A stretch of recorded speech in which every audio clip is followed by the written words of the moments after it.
What's happening, everyone? Tell me something slick and make it stick. Listen, man, I got an interview with one of my partners, one of my true real life partners. This ain't no fake, just some dude I met on TV. This a real life partner, man. That it's as solid as they come, as real as they come, and you got to be special cloth to get this brother to talk and do an interview. Very few far in between can get this man, out of his orbit to come chop it up with me, man. My man, none other than my brother Rashaun. I am super, super, super excited, man, to talk to him. I know a lot of people been asking me how is the brother doing. Well, he gonna tell you how he's doing, what he got going on, and things of that nature. So listen, whatever y'all doing, stay tuned. Get your drinks. Hey, you know over here, Cigar Chats. You know I got my stick. I got my drink in my little cup over there. Sean got his drink, and no telling what else he got going on over there, baby. But listen, sit back, sit tight. We're gonna come back in a second and kick it with y'all.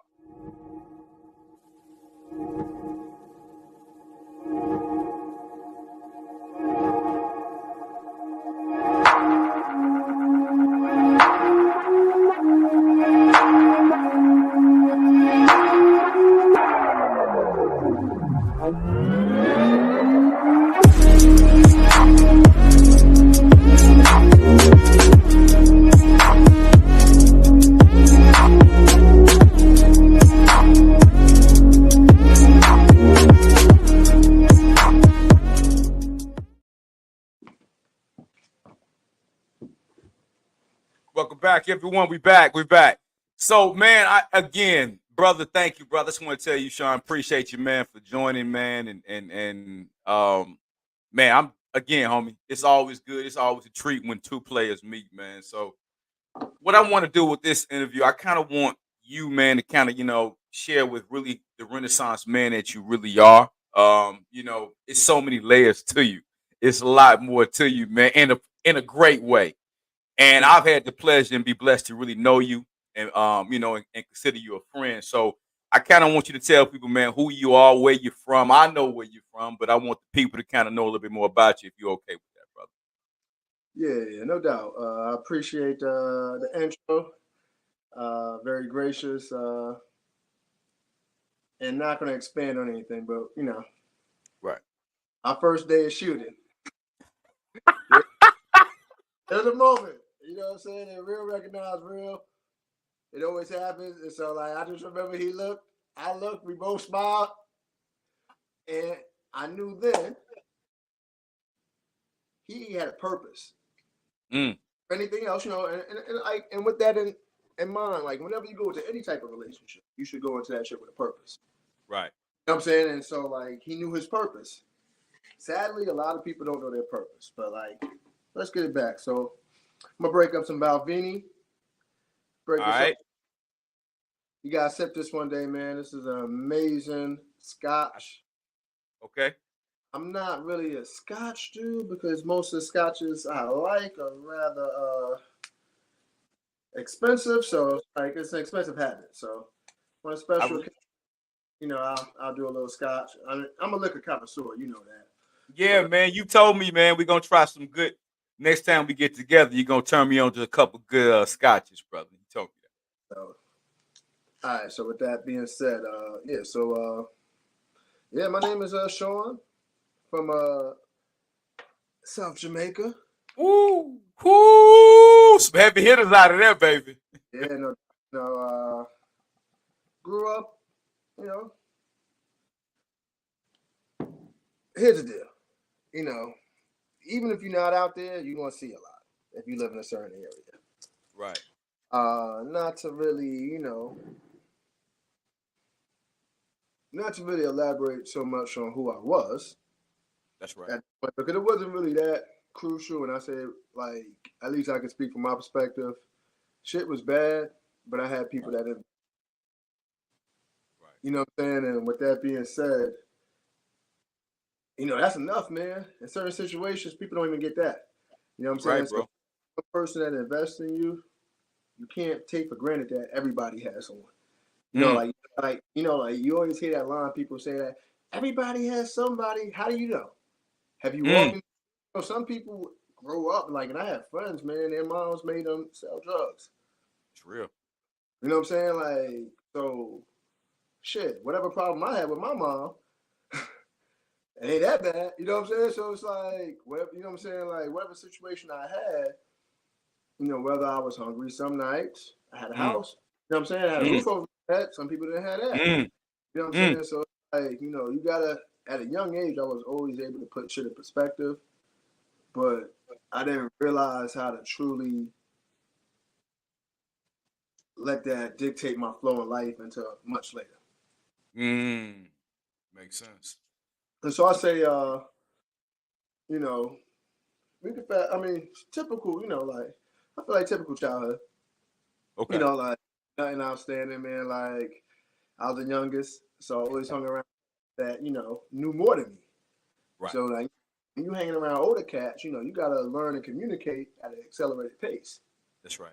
You know what I'm saying? Because, like, you got to have a contribution. You ain't going to just be the little lackey. You know what I'm saying? Like, nah, you're not. I mean, well, at least I knew I wasn't going to be the little lackey. I mean, yeah, I know I'm the young nigga, but I got something to say. You know what I'm saying? So, Right. And so, with that being said, man, it's just like establishing yourself when you're not the biggest, you're not the fastest. You know what I'm saying? You're not the tall. You know what I'm saying? All of that. I mean, but what I could always be is the smartest. There you go. Not looking at it from a standpoint of like prioritizing the subject. I was always like intent on learning how to communicate. Not communicating for the sake of showing people that you know you have a large vocabulary, but learning how to communicate on people's levels, their respective levels. I think I'm great at that. Excellent at that. I've seen you in action. And it's something, again, like people are going to gauge because I'm going to present myself in a mode that's comfortable for me based off of where, you know, I mean, I'm not going to, if you got a white party, I ain't going to show up in green just to be special. No, you got a theme. You know what I'm saying? Like, I'm not going to disrespect that. But, outside of that, I'm going to take it to how I want to communicate myself. Right. Now, in that mode, I'm like, and how you communicate yourself, I feel like, it's like, you know, like you look good, you feel good, right? That's right, man. But some days you look a different type of good and you get energy, you know what I'm saying? And so it's like, and sometimes that energy is appropriate. You know what I'm saying? I feel you. As I've gotten older, I'm like, my energy is what my energy is. Who cares? You know what I'm saying? Like, I mean, I'm not coming with negative energy. So however you take it, it's on you. Because I'm leading with good intentions. You know what I'm saying? I never have malicious. You know, I don't lead with disrespect. But, you know, again, it's not my job to present, myself in the way that you would want me to. That's not my job. Right. So I mean, but you learn those lessons the hard way in New York, you know what I'm saying? Like just like you probably did in the Shy. Absolutely. You know, like just like you put in your book, I came across, like I said, my friends were all older. They used to beat my ass every day, but like, like, so what, man? If you say something, I'm quick to snuff you. I may not win, but I'm gonna get it in. I'm getting it off. Like, I'm gonna get it off. And so it wasn't no situation worrying about dying. I'm just like, I'm gonna fight. It's whatever. If I lose, I lose. You know what I'm saying? Like a physical beating is way easier to recover from than like a mental beating. And emotional. Right. So it's just like, there's some people. Look how many times they get shot. Some people can't even take and I'm not trivializing a heartache, but like, a marriage, a divorce. Some people commit suicide over that. They can't get over it, bro. That's physical pain. That's an emotional pain. Right. So, like, I don't worry about putting myself in physical pain to like preserve my mental. Let's talk about that, Sean. Let's talk about mental. I know, brother, for you, me and you, we talked a lot about mental health and the importance of it. I kind of, for me personally, man, I've learned to meditate a lot more. I didn't know how to that childhood trauma that we talked about, you read about in my book and every other people. I didn't know how to deal with that, bro. I didn't know how to deal with that hood trauma that we see growing up, and it started to manifest itself later in life, and with anger issues and being quick to snap. And so I had to learn how to heal myself because it was suppressed for so many years, man. So what's your take, brother, on mental health? And I know it's really important to you, but you got any advice for those out there, man, that's struggling with that? Man, you just gotta be honest with yourself, man. And again, it comes down to, responsibility and accountability. I say that to people that, a lot of people think like, they're not synonyms. It's different. When I say responsible, it's just like responsible for like your behavior when you're not feeling your best. Like think about it. Like, how are you contributing to that situation? Passively or actively. If you're just being passive about that, that's something you can control. You know what I'm saying? So that's one aspect of it. So you have a problem. It's like, so if I know, it's almost like I tell my daughter. So if I'm listening to my ways, I know there's going to be like, oh shit, this road is closed. I know there's going to be a road closure. Right. I was like, fuck it. It might be cleared by now. That was 2 minutes ago. You know what I'm saying? I'm still going to go, like, if I'm late, should the road have been closed? Absolutely not. I mean, no road should be closed, but you are aware of the ramifications of going that route if you went that way. Right. I'm saying you was hoping for the best, and then it's an ego thing, man. And so your mental health, a lot of it has to do with your ego and not realizing certain things where, like, a lot of people aren't able to look at how, like, their mental frailty affects their life. Right. If you had a stomach ache, most people go into urgent care, they're doing all this, but like when they've had a really traumatic day, they just feel like, oh, fuck it, I could, I could shrug it off. I could do this. I could do that. Mm-hmm. And the crazy thing about it is, it presents, it manifests itself like outwardly. Like you can see that I'm struggling with something. You know what I'm saying? Like you have actually, and that's the sad part where I say like a lot of situations where like these people have seen humanity. People are looking out for them. You know what I'm saying? People are reaching out for them and like trying to help them out, but they're cocky. Right. You can control. Right. And so the thing is responsibility. You know what I'm saying? Like, no, this is a problem. Then accountability is trying to fix that problem and being consistent. Like, it's almost like, like I say, like whatever works for you. If religion is what works for you, cool. If you alcohol, AA meters work for you, cool. I can't say what works for you, but it's up to you to try to find something. And not think that you could do it all on your own. Good luck, man. Good luck, because like when I say do it all on your own, like a lot of that is personal action. But when I say you don't have the knowledge to do it on your own, you have to, like, you know what I'm saying? Like you have to get help. You have to stick to a regimen, whether it may be. And so like mental health is probably like the hardest thing to freaking master. Physical health is easy. Speak on it, bro. That's real, bro. Mental health is hard, and most people aren't aware that they have bad habits because they're not responsible. So how can you fix something and you don't know there's a problem? Like you don't know, you don't see it, and if you hang around, like also too, like your circle, you hang around people that enable your behavior, how are you gonna get better? Like successful people. You got so many yes people around. We see it all the time, Sean. They crash out with all these damn yes men around them or yes women. So you got successful people, and then like in their eyes, they feel like because some people admire them, that they have a inflated sense of self, I should say. And so like it's like, so you're hanging around those type of people. They're not, still sharp and still, right? Mm-hmm. Like if you want to get better and you have a trash friend group, you're gonna have to remove yourself from that friend. Real talk. Like when you was in high school and you had to, like when you had to go back to that school, that was oh man. You cannot be around trash and expect to do well. You can do well. Like, that shouldn't be an expectation because it's, you know what I'm saying? Like, the odds are against you. Yeah. You're Yeah. Most people are a product of their environment. Sean, that's a good point. I kind of want to add to that a little bit of layer for those who haven't read Get Old Diamond. You're tripping if you haven't. He's talking about a part of my book in my life when it was going into high school, and I wanted to go to Simeon High School. For those in Chicago who know about Simeon, it's a school with Derrick Rose and Ben Wilson, all type of great athletes who came in.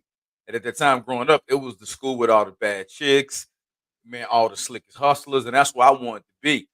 So I ended up going there and flunking out because I did everything but go to school, and so I got yanked out, and I had to go to Leo High School. Was a private school which I didn't want to go to, and I ended up going to this private school. My grandmother, she made me go to this private school, no girls, no nothing, but it ended up changing and it put me on a better path because I honestly, I was on a course to destruction, seriously, because I was caught up in that lifestyle of hustling and with the chicks and all of that. So what my partner is saying is real true.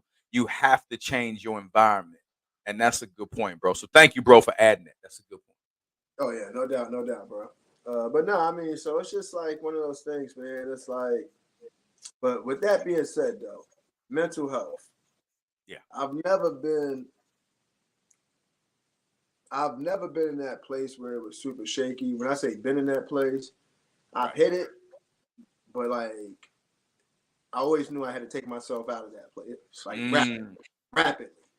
But what I didn't realize is as I got older, it's okay to be honest. speak on it. It's okay. Expound on that, Sean. Expound on that honesty part, bro. And when I say honesty, it's just like, I've been through a lot in life. There's certain, like growing up where I grew up, that's enough. That's enough. Like what I saw growing up. But since then, like been to multiple wars, conflict, still seeing shit that goes on in like DC, like certain places, Atlanta where I lived before for a couple of years. Just like, family tragedies. Like I've been through a lot. And so there's certain periods of like, certain times of the year where it's a little sentimental. Yeah. And I felt the need like back in the day. And I'm not saying back in the day, it's probably quite recently. Maybe like the last 4 years I've done a better job of it. So I said since I hit my 40s, I've done a better job of it. But like I felt like I had to act like I was okay. A lot of brothers do that. Act like I'm in a good mood. Act like I'm like, make appearances. I felt the need to do that, like, and I just knew, like, I knew it didn't make sense because I wasn't operating in my proper space. But like, I was like, so why am I doing it then? Why am I doing it? And once I stopped doing that, even though like the mood I was in, it didn't change, but it wasn't any added pressure. You know what I'm saying? At least I could be like, work what I need to work out on my own terms that are favorable for me. Gotcha. Because I have control over those terms. You know what I'm saying? Like I don't have control over like the length of like what period that might be or like the depth of it, but I have control over like certain aspects of it. You do. And so so it's just like being intentional about like, prioritizing like what's important for me. And so like this would be a good segue into the show. So I'm just like, like the way I am, I'm like, I like sitting around waiting on people, yo. I'm like, oh man, this guy right here. Y'all, I gotta tell y'all about my man. So I'm gonna give y'all some BTS with this brother. And I'm gonna tell you something. He is true to this. Sean is true to form. So y'all want some Queen Court behind the scenes? I'm gonna give you some with this brother because he real as they come. So we have to. It's a bunch of bullshit where they'll make you hurry up and wait, right? So Sean, he went with the hurry up and wait, right? So they might tell you to get there at 2 and you sitting around at like 5 or 6 or 7, and it's just a bunch of BS, right? So my partner would arrive probably about 15 minutes before the van take off. So he wouldn't even be there for the whole tour. He didn't come until He knew we was about to leave, but here's the most coldest shit ever, right? So we all dressed and we sitting around and we all, sweating niggas and start stinking because they done had their clothes on for Real talk, yo, that's cap. You wasn't sweating. That's why I lied about it. Like, this nigga was never sweating. I'm like, yo, how is that possible? This dude is like cool as hell. That first day I was sweating, and that's why I looked at him, and that's why I was like, I knew he was a real dude because I'm uncomfortable. I'm sweating. I'm like, yo, this dude was sitting there cool as a cucumber, not a bead of sweat on his face. And so I was like, yo, you know what? Never again am I going to look like this. I was like, he never did, y'all. Mac has a good poker face. I do when necessary, but I don't like to put myself in places where it's necessary. So you're going to see my emotion, like the moment, yeah. So yeah. And I'm not with that, man. Like, because if I'm there early and I'm agitated, like, they wouldn't feed us. I don't know what Mac has told y'all so far, but yo, it's a tactic. He wants you drunk.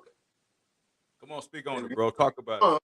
So you can act out a character, so they have something more provocative to show. I mean, you know that. I know that. Yeah. Like, everybody that goes in reality, like, you shouldn't be shocked by this, but at the end of the day, we're at a different point in our lives. Right. You're not going to see me do that. And so it's like, as far as like misrepresentation, you could take stuff out, you could put your edit on it, but you can't come out your mouth and say I said anything or I did anything. You know what I'm saying? I was like, so you could flip the screen, like you could flip the script however you want. And I already knew that would happen, so I wasn't really tripping. That's why I was like, yo, I'm going to say what I want to say. I'm going to do what I want to do. And if people knew how I operated, like, yo, it's not a secret, like, so it's like, you got to know what you signed up for. And that's why I said, like, when you came with a plan, you already had a plan. Some of the people on that, they had a loose plan and they didn't really know what they came for. You know what I'm saying? So it's just like, you got to be aware. You got to be aware of what you're walking into, especially at this point in our life. You know what I'm saying? Like, we're old enough, like, if you have access to do better, that's on you if you don't. And so, like, I was like, fuck it, let me just see what this is like. I wanted to see what my experience would be like on camera. Like, I was testing. I was like, yo, do I talk easily? Do I get nervous? Am I able to fully convey? Like, I was more curious about those aspects of it. Outside of that, you saw me. I was chill, man. I didn't fuck with nobody. Didn't bother nobody. I didn't bother nobody. I came, I chilled, but if something is brought up, it's brought up. Like, we both had a couple of instances with people on it. Like, even how that was, like, portrayed. Like, people would get, like, so, like, I didn't watch the show, as you know. And so I know. I'm only receiving feedback from, like, what people, have seen. I was like, yo, I don't have a problem. I was like, yo, what people don't realize is that night I went out with Nathan. Like, I bought Nathan drinks before we even went out. Yeah, like, man. I was hip at what he was doing, but, like, I'm not like that. So he was really trying to, like, help the situation by, like, giving them what they want to see. I'm just not like that. So that wasn't Nate. He was just trying to give them what they want to see. Because Nate rock with you. I've talked to Nate since, man. Yeah. He always speak good of you, man. Yeah. And no, Nate got a lot of love for you, bro. But I didn't like, personally, I saw, of course I watched it, but I didn't like how you were portrayed as if you was being aggressive in some manner. And I just thought the whole thing was a bunch of bullshit with that whole scene right there. I wasn't really feeling that, man. Yeah, so, I know you didn't see it, but I just wasn't feeling that whole portrayal because it's not even how you roll, dog. Yeah, I heard it. I heard that. That's why I was just like, But with that being said, it's almost like, and I'm not really worried about, like I said, like, you could, it's what the shows were like, 45 minutes. Yeah, 45. Well, yeah, 45 minutes. So 45 minutes. Just like, and this is for, I don't know what episodes were what, but like the day where me and you really, really kind of like built our rapport, that was like the pizza date, right? Oh, man. Like pizza date. Like, now, like, I guarantee they probably didn't see any of that rapport, which made like that environment better for everybody. You know what I'm saying? Because like we carried that energy. We carried the whole vibe, bro. We set that energy. And again, I'm not. I will insinuate something without snitching. Back. And this is just out of like respect, because them niggas didn't give a fuck about how they portray me. But like everybody knows what went on at that house. Yeah. And how I facilitated. Yeah. Good times. Yeah. I facilitated good times every set I was on. And so, like, that's the only thing that I thought, because I don't, like I said, I didn't see it, but people were trying to infer that I was drunk or something like that. I'm like, yo, my dude, like, whatever.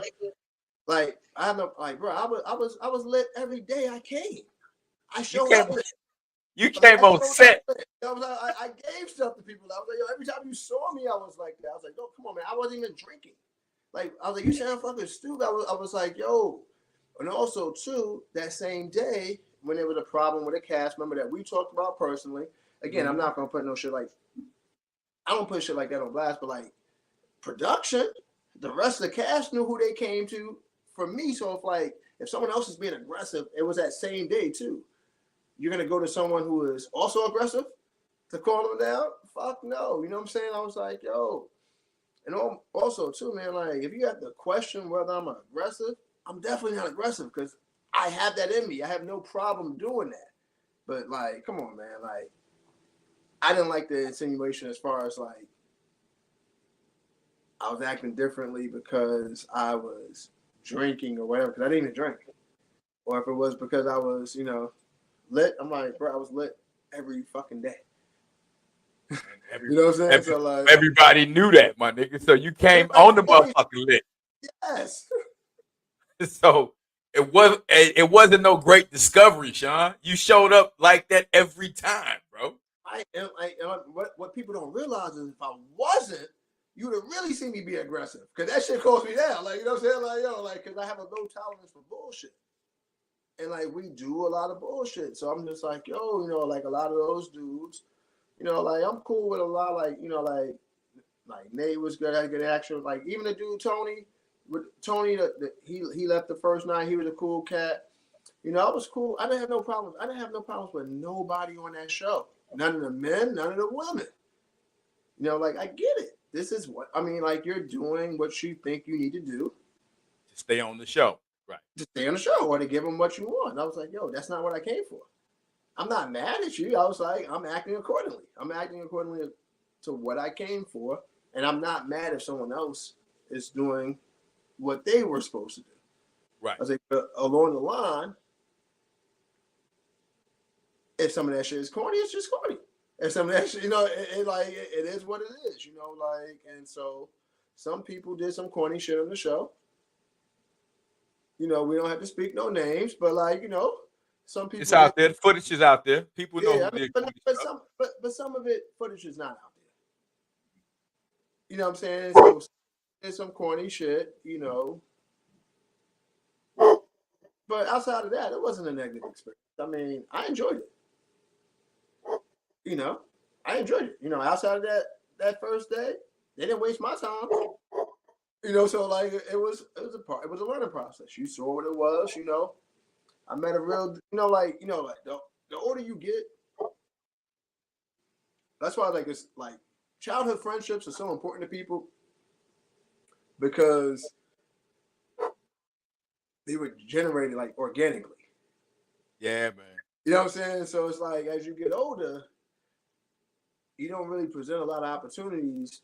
At least, I don't think life presents a lot of opportunities as an adult to really build friendship, especially amongst Black people. Mm. You know what I'm saying? Because it's like, we don't realize we have such a unnecessarily competitive perception about people. And I'm saying perception. It's not even like, it's just like, yo, you bought a new car, so you must think you better than me. Based off what? You know what I'm saying? You just wanted a new car. So now I don't feel as successful because I don't have a new car. So that's affecting our friendship. You know what I'm saying? Like this is your season to win. And what people don't realize is like, yo, some people are kind of like gifted seasons. When I say gifted, it's just like, perfect time and everything works. And you were gifted that season, but like you may not be able to maintain that same level, of comfort. That's real. And so like, if you work and you're cognizant of like, you're trying to like self-improve, you're trying to like change, be intent on changing your, like your outlook, your application of life, everything. Yo, you know your season's gonna, you know it because you're seeing it. You know what I'm saying? Like you're seeing it. It's not gonna look, it doesn't look crazy to people, but by the time it happens, they think it happened overnight. Hell no. You know what I'm saying? But you've been building little, but like they wasn't really paying attention because you're building incrementally. You know what I'm saying? They don't see that until that big storm. You know what I'm saying? Like that. Oh shit. You know what I'm saying? You roll out with the range, you're like, oh shit, he done stepped up. Like that crescendo moment. Right. And then, not trying to be funny, it's like Biz Mark said, people catching vapors. You know what I'm saying? Then they back on you. Like, so it's like, I don't never shit on nobody when they going through bad times. I don't never. You'll never hear me like, I don't post what I wear or like how much I spent on this. That shit's not important, man. Like that's corny, bro, to me. If I post something, I'm posting something. I'm never doing it for likes. If I'm somewhere, I'm not showing you like the trendiness of it or like, like the excess of it. I'm showing like, yo, you need to travel just to open up your mind. You know what I'm saying? Like the world is a big place, as you already know, Mr. International. Like your fans know I'm envious of that, but like just your experience doing that, even like I said in your book, man, it's like me being in the Army, yo, that added so much to my life because I met people from all walks of life, and I was forced to communicate with these people. You're in college, you pick your friend group. Now you can't pick them dudes in the barracks. Them niggas in the barracks with you, you can't pick them. You can pick the people you talk to the most. But you're going to have to interact with these people. You're going to have to share a space with these people. That's right. And so, like, I don't think people realize, like, what a blessing that is because it forces you to be more open-minded because you have to learn that your communication is not universal. I'm sure you thought, like, everything that was local in the shop growing up, they had everywhere. I mean, that's what I thought. Like, when I went to play, I'm like, yo, I remember, like, the first time I went somewhere, I was like, nah. The only potato chips I really like fuck with was like Bonton and Wise. And so we ain't never heard of that. Yeah, like so like they try to give me like I think it was like some who make the Old Bays? Is that I forget the Utz. I'm like, man, I ain't fucking no off brand. Like so I thought I was like some Hey, see, I grew up on vintners. We had motherfucking vintners in Chicago. I don't know what the fuck that is. You know what I'm saying? So like real example. So I used to date this. I used to date this wonderful woman from Chicago. Nice. And so she was like, yo, so I met her in Tampa. All right. And so I had a layover in Chicago and I was going to visit her. And she was like, yo, go get some Garrett's. I was like, what's Garrett's? I was like, no. She's like, trust me. I was like, no. And so I just being like, I was like, I would have gotten it, but it was like in another terminal. So I was just like, I'm not walking away over there. I was like, nah. Yo, quiet as kept. She was like, all right. And so she was flying to me from Chicago. It's like, because like she was in Tampa, but she went to Chicago to see her mom, so she came from there. She was like, by the way, I'm going to bring some Garrett. And she was like, if you don't like this, you're probably a psycho. That's what she said to me. I came back, I ate that shit. I was like, yo, this shit is. But like Garrett's don't sound like nothing to someone from another part of town. You know what I'm saying? Like you just like Garrett's. Like what the fuck is that? Yeah, and like y'all motherfuckers, like you haven't like everybody I know, like you haven't heard of Garrett's. I'm like, no, man, I never heard of it. Like, no, nigga, I'm not from where you from. Right, but that's the thing about it. When you're young, you just think that like, yo, your city's a lick. If you come from a big city, you think your city's a lick, and other places are off brand and they don't got the same shit that you got. You know that's how we think. We do, bro. We just think if it ain't happening here, this shit corny everywhere else. You know what I'm saying? Like, I'm pretty sure, like, it could be a city right next to you. Like, Milwaukee ain't that far, right? Milwaukee about an hour and a half. Milwaukee about an hour and a half, 2 hours. Detroit about 4-5 hours away. Yeah. It's just different worlds. Like, and I saw that real big time. Like, growing up, Queens is so different from Brooklyn. Explain that, Sean, because it's a lot of people unlettered about New York, man. Now, I've been to Manhattan, bro, and that's about as far as I can really understand.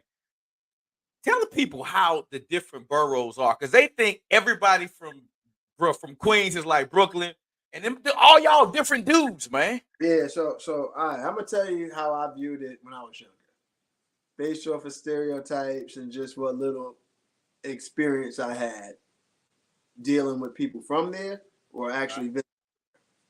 So I had a lot of experience with Brooklyn. My grandmother lived in Brooklyn, my cousin, and so I would go there often.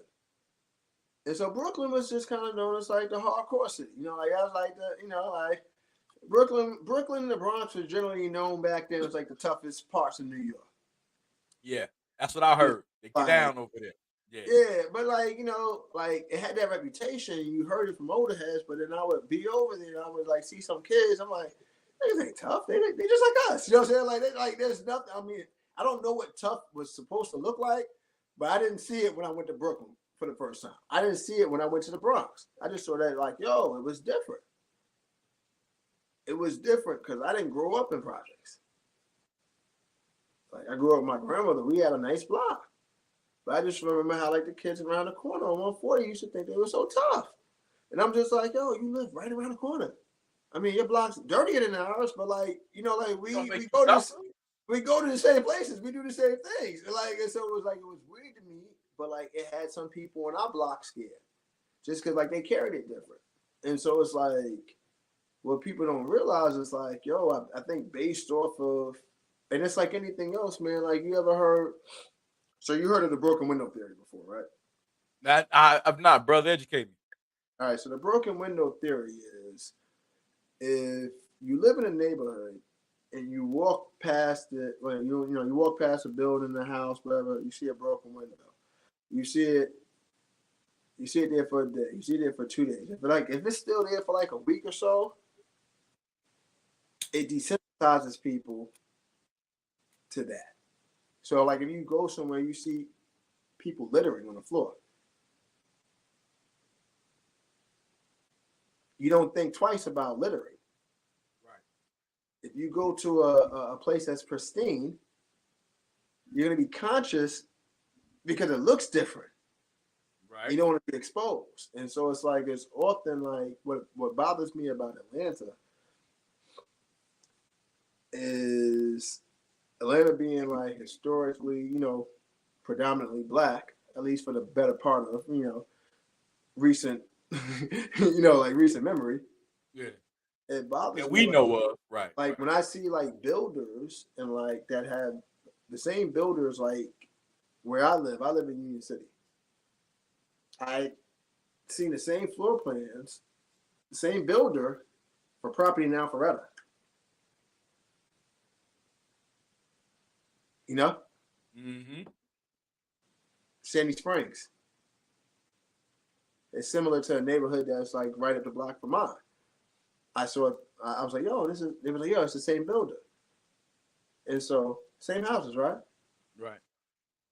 Property value is much different. Mm-hmm.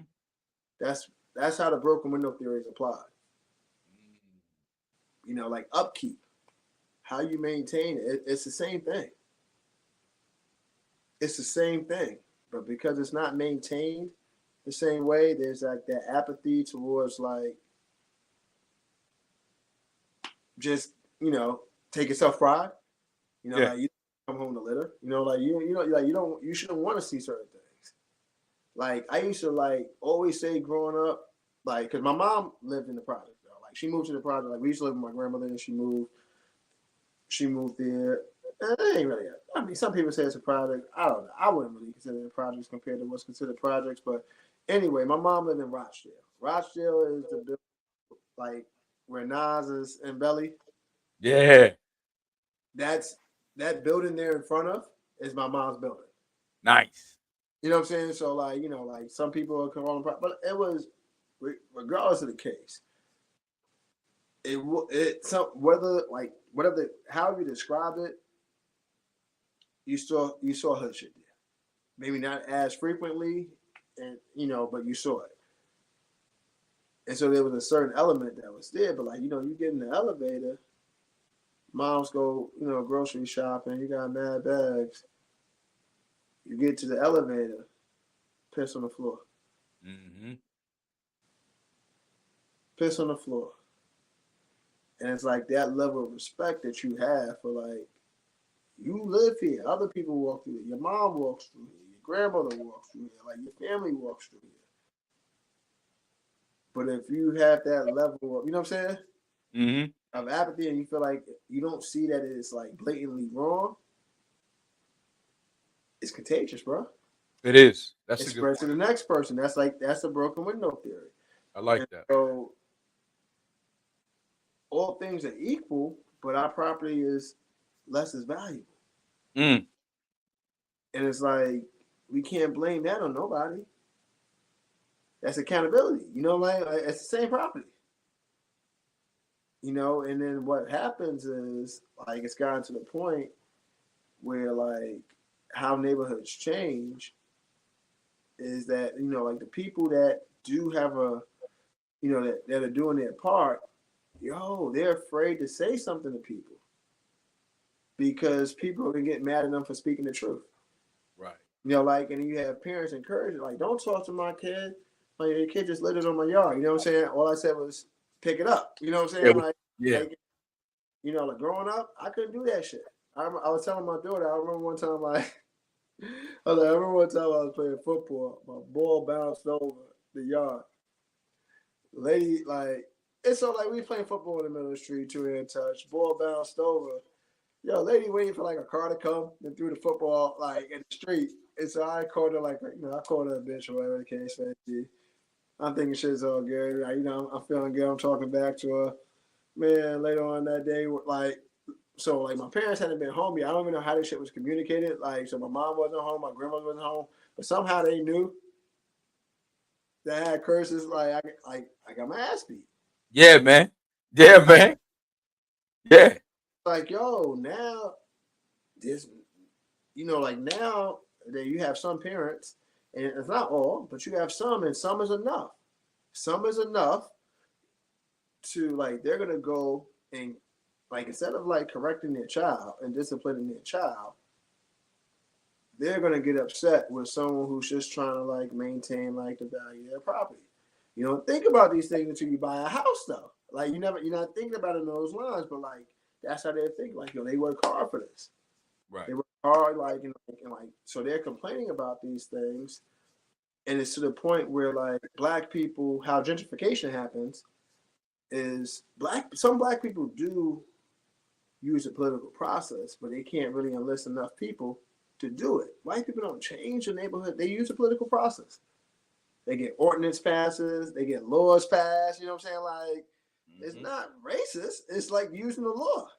There's racist elements to it, but like we could change our neighborhoods the same way.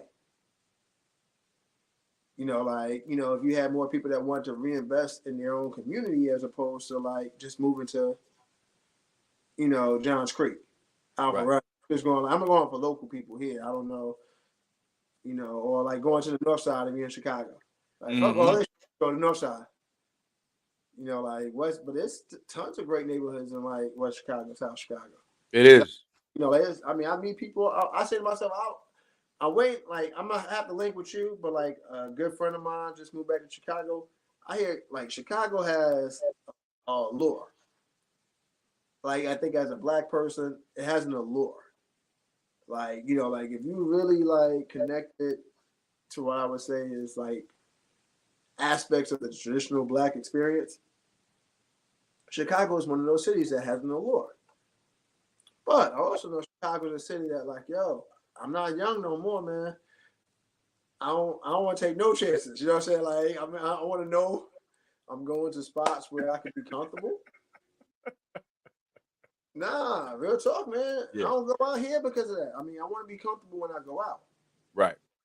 You know, like that night we linked up, like I knew that spot. I knew I would be comfortable there. Right. You know, I Right. don't like a certain element being there. I don't. Right. I don't give a fuck. You know what I'm saying? Like, I'm not trying to randomly, get caught up trying to smoke a cigar. I have a drink with my boy. You know what I'm saying? So, like, you know, you got to learn how to move better. You know, like, you got to, like, if you're not familiar, you better move with freaking planning. So I'm not going to like taking a tour of the South Side. Nah, don't do that, bro. Hey, no, but Chicago is a city that's a soulful city. It's a very soulful, traditional black city, to your point, Sean. And the thing with it is that I wouldn't be who I am without the shop, man. I mean, you take, brother, I wouldn't have the soul, the heart, the hustle, the flavor, the passion. I mean, I wouldn't be, man. I wouldn't be able to know how to navigate this world without the shop. Now, it is a very alluring city, but it's also very dangerous. And you are right. You have to know where to go, and that's anywhere. But it's a lot of people that go there and they get caught up in the wrong shit, and next thing you know, you somewhere in on a stretcher. So, it's a great city. It really is, man. If you want that traditional black experience, but just be careful. And I admonish people, caution it. Speaking of that, bro, let's transition a little bit to the Ghetto Diamond, man. You read the book. I know that you, brother, you wrote a very great review on your page. I appreciate that, man. But I kind of wanted you to tell the people just a few points how it resonated with you. I know you just was like you said, Mac, man. When next time we get together, man, I'm gonna just have to elaborate more into you. But it was a lot of things you connected with, and you was like, man, I had respect for you before I read your book, but even more than man now your journey, man. So just share a little bit, you know, Give me on one what you feel. second. Let me take a restroom break. All right, brother, Be take right. your time. So while he's doing that, y'all, let me just show y'all this. This is the book that we're talking about. We're talking about my international bestseller, Ghetto Diamond. It is in English as well as in Spanish. So, the thing with me writing my book, it's I felt it was really important to give a true portrayal and of a true ascension from nothing to something. I think a lot of times we see people, we read books and it's filtered. People not really telling you the raw and the grit of how they became who they became. And the thing with Ghetto Diamond is real.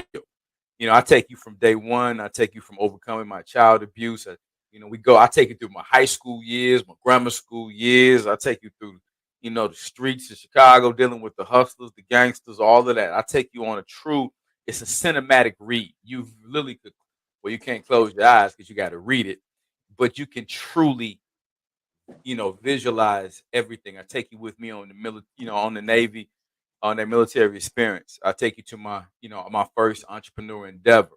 I just give you, an inside look on a guy that said, "Hey, I can't rap very good, and I damn sure, man, I can't make it in football, but I got a brain." As my brother Sean was saying earlier, I'm smart. I knew I was a thinker, and so my book was, it's really about giving people a blueprint. You can think yourself and literally get out the hood that way, and it's a story of faith, resilience, and forgiveness. And for me, it's about faith in God, of course, first and foremost, resilience in myself. And then ultimately, I had to learn how to forgive people, y'all. A lot of times in our culture, we have a hard time of letting shit go. People be dead 50 years and we still holding on to it. And what I realized is you really can't advance and you don't get certain blessings and good energy find you when you retain and grudge and things of that nature. So definitely check out Ghetto Diamond. It's on Amazon. Definitely back. But my boy is back, so I'll kind of let him, give his spiel on and give a synopsis of, what he enjoyed about Ghetto Diamond. All right, so since you already kind of gave me, this might not be chronological, but I'm gonna go based off of the tenets you just However you go, bro. Go with it. that you said: faith, Yep. resiliency, and forgiveness. Yes, sir. And so, faith. Off of that, I think faith is important, and how your faith, and I think going back to like referring to something I said earlier, your faith was dictated by your belief system, which was developed to your grandmother. Come on now. You know what I'm saying? Come on So, now. despite the traditional parenting, deficiencies, you had someone that did more Yeah, man. than people that have traditional parent systems. That's And real, bro. You didn't really realize until you got older, but like you knew it was enough to like want to invest in your future. You knew that you had a future because someone believed in you. Beautiful. And faith is like, like that's what I'm saying when I say faith. That's the first thing I learned from the book. Okay. And so then let's go to resilience. And I'm gonna come back, but I'm just go through However you go, bro. Go ahead. And resilience.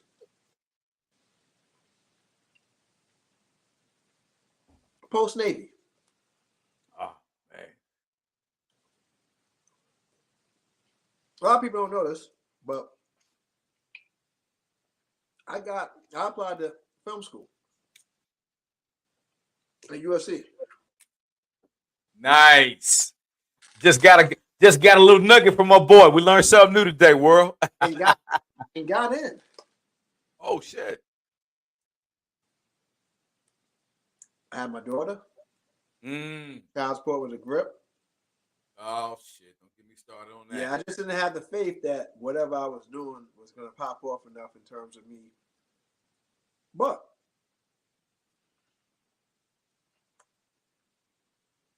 and so I say this to say, why I say but, and this is like if you have any female viewers.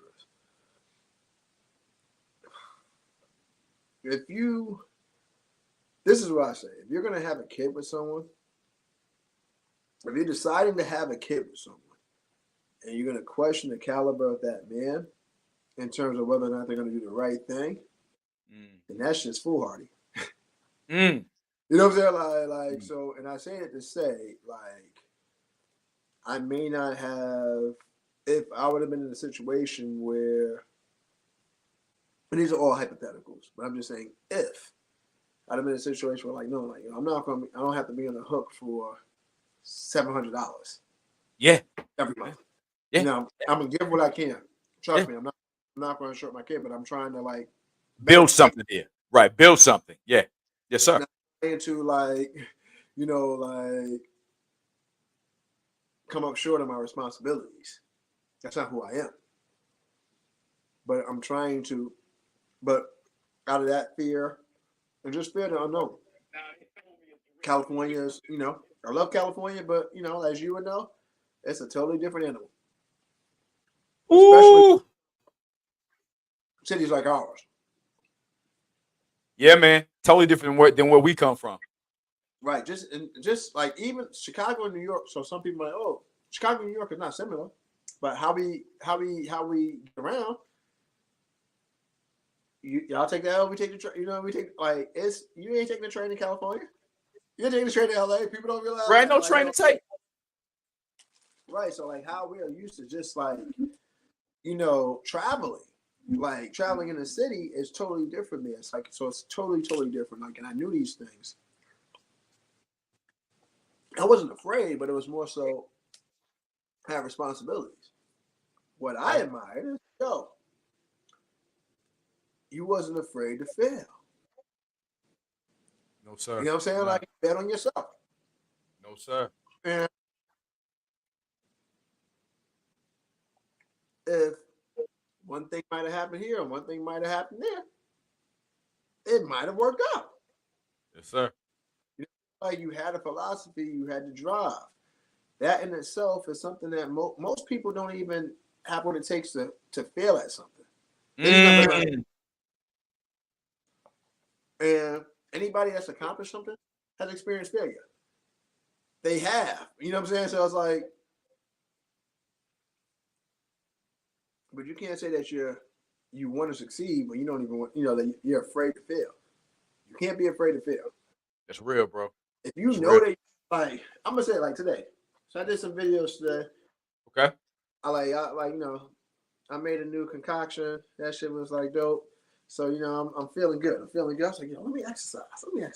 I've been sitting around the house all day, not doing nothing. So I was like, I'm gonna do a little exercise. All right. So I set high goals. That way, like, even if I don't make them, it's still pretty damn good. Yeah. So I was like, I'm gonna do. I'm gonna go through this cycle 5 times. All right. And so, as I'm going through it, I'm just like, yo, if I would have said I'm only going through it 2 times, then I would have just did 2, not knowing I had more to give. Right. Did I make 5? No, I didn't. Like I didn't even on my second set. No, my third set, I didn't even make it through all the reps straight. I had to stop and finish it. But I was like, yo, I'm happy I didn't set the bar low. I didn't meet my goal, but I'm aiming high. Right. You know what I'm saying? So if you have big dreams, but if you set your dreams to level 2, even if you try your best, you're only going to go to level 2. That's your mindset.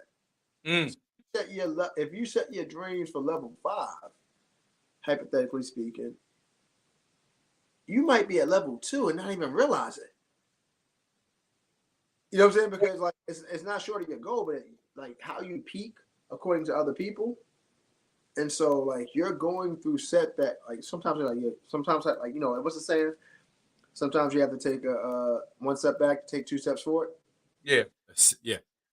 It's not really a step back. It's just that you have to reassess how you're going to go forward. And so that may seem like a step back because you're not actually progressing. Sometimes you have to be still. And so, I'm not familiar 100% with the flow, but what I've tried to be as I've gotten older, how Bruce, I want to be like Bruce Lee said, I want to be like the water. So when it's time to go, yes, sir, I'm gonna be ready. When it's time to go fast, I'm gonna be ready. But sometimes you have to be still, and that's okay if you know the purpose. You're being still to get your rest, to build your strength, to get you ready for that next chapter. Come on, bro. And I say that to say resilience, how you encounter fatherhood. Yeah, man. It's not you didn't have the proper blueprint. Didn't even have a blueprint to be. You know what I'm saying? So it's and I say you didn't have the blueprint because we're similar in that way. My father was in my life, but he wasn't in my life. You know what I'm saying? So and so it makes a difference, Sean, when it's not a man in the household with you, bro. It makes a difference. Right. And so we're going into things with no blueprint. Not even you might have known 1 or 2 homies that had a good relationship with their father. Might have, you know what I'm saying? Man, maybe 1, maybe. Right. And so it's you have to learn, you have to learn on the fly under adversity.